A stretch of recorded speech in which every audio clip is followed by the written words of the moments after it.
Might start. I'm Paula Noel Macfie, and where everything really got started was just in my own sense of self-awareness. When I was younger in preschool, I can remember back to preschool, I can remember to kindergarten, and I would always go off into separate reading groups, separate math group. I would do a lot of one-on-one work with teachers because my ability to do math and play music and to read and write was advanced for kindergarten. So I always knew that there was just something about me that was different just because I was always off with teachers one-on-one. But it was never anything I felt bad about. I feel like I had the opportunity, being born in '69 and raised in the '70s, that for the most part I was just left alone and did my thing. When I was 6 years old, I was in an accident playing baseball. I was hit in the head with a baseball bat, and that knocked me to another world. And when the theme song of Disney came on and I heard it, I knew that I needed to go back to where my body was, and then I had the awareness that I wasn't in my body. But at 6 years old, I didn't know what that all meant. So the tunnel that I came through and the way that I could see myself lying on the couch and then getting back in my body, from that point on, things really changed on a level of that I could hear things, I could see things, I could sense things. And again, I didn't have any context for it, but I didn't really ever talk about it. I just lived this way. And then as I got older, my lucid dreaming ability began to develop and deepen. So I began writing down my dreams at a very young age and recording that.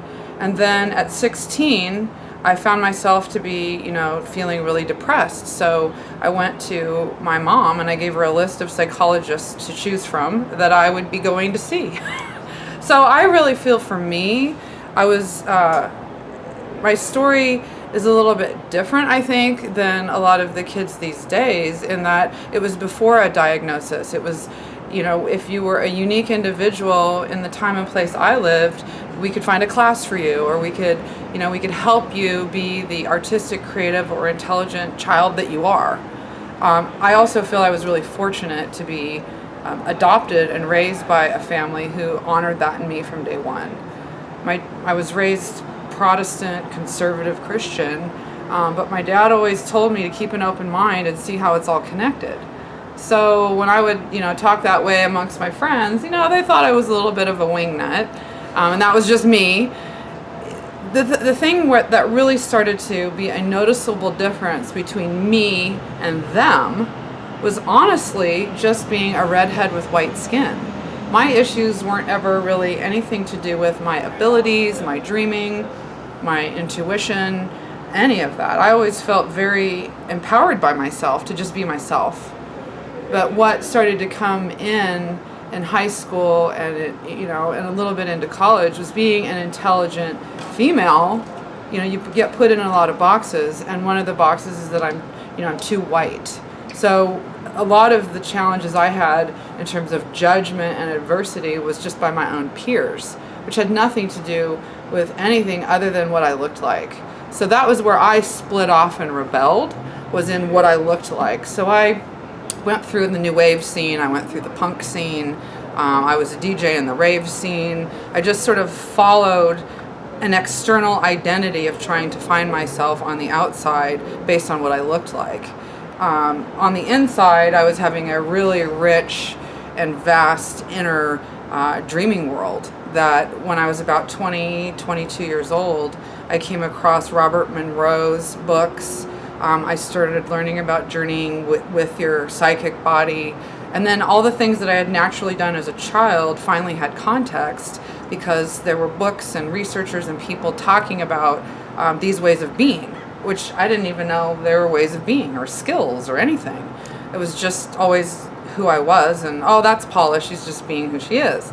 So as I got older and I started meeting different people out in the world, things started to click, and so my dreaming became really strong. When I was 25, I had the good fortune at the time of entering a graduate program that was run by Native elders and traditional healers. So for 7 years, I had the opportunity to put my psychic, intuitive, spiritual skills to work and to use, but then also tap into something much deeper that I didn't even know about, which was my tribal or indigenous mind. So I made this very great connection to my ancestors and to my culture and where I come from. I met my birth parents.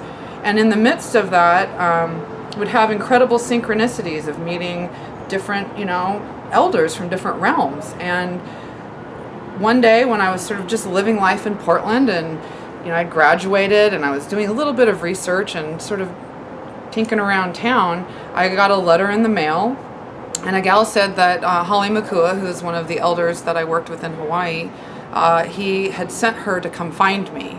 And when she met me, she said, I am to treat you and respect you as I would an elder. And I remember telling her, I don't want that responsibility. I'm not an elder. I'm 32 years old, and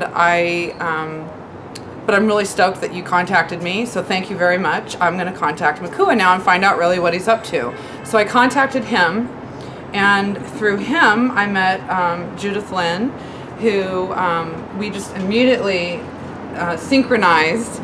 And I had an intention to go over to Hawaii and to meet with Makua and to kind of further talk about a school for children where they can be raised in their tribal knowledge, where they can be raised in their psychic skills, their intuitive skills, and really reconnect with the tribal indigenous knowledge that we have. So I was going over there to work with him, and a week before I got there, he was killed in a car accident. So it made me sort of take a halt and really reevaluate what am I doing, and I still felt this drive, this intuitive drive to go to the crater and go to the place where we would meet and have a meeting with him just on another level. So when I showed up to his memorial and I went to the meeting spot on the day and the time we were supposed to meet, I looked around me and there were 6 or 7 other people sitting with me. Somehow a platform had been created. He'd always tell me to create platforms.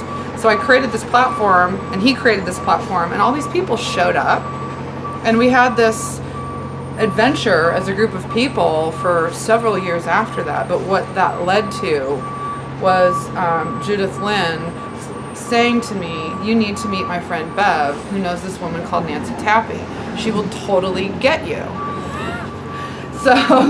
So when I met Judith, Lynne, and we had then been really connecting around Makua, she and her partner at the time were really acknowledging a lot of the research and the pieces that I was really digging into, but also really recognizing and seeing indigo in me. And at the time I didn't know what that was, but it was people seeing me for who I really was on the inside. And although I didn't have any times where I pushed that part of me away, I was really fortunate. It just allowed that inside part of me to be on the outside, so that the people that I would draw in would be really high integrity people. So that's when she introduced me to our mutual friend, Beverlyn, who then brought me to Orange County and had me meet Nancy. And that created a whole other chapter in my life. Okay. So as we've been filming this, every time we start to talk and get into something, the atmosphere, the space around us has been magnetizing all of this chaotic sound, and it's fascinating to. So if I look at it from the perspective that there's a oneness to everything. One way I'm considering interpreting this is that as we focus more directly and strongly on holding the light and holding the high vibrational expression of love, then it calls forth anything that is not in harmony with that to rise to the surface so that it can be expressed and then released. And that's the important part, is that we don't get rid of it by turning away from it. It shifts when we allow it presence to be. We acknowledge it, and then it expresses itself, and it gets it over, gets done with it. When an expression happens, it's done. And underneath, the truth is that we are love. We are an expression of divine love. That God is within, and God is expressing through all of this. And this is the realm of duality that we're in. And that in duality, it contains all of everything. And if we can step into the largest part of ourselves, we can become so big. We can expand our hearts and hold such a huge space that we can hold the space for the swing between the polarities, between light and dark, and sound and silence. We can expand and hold the presence into that much larger space. And isn't that that's a the call. song? Sound of silence. Silence, yes. It's a song, Sound of Silence. So that's the truth of what what many of us are called to do today. And so it's important to connect with, understand why we chose to come into a certain lineage, and heal the wounds from the lineage, so that the wisdom that is carried through the lineage can be embodied and expressed. So, and in our doing that, we serve not only ourselves, we serve our families, we serve our ancestral lineages, and we serve the planet, and that's how we will lift everything up into a higher form of expression of the divine.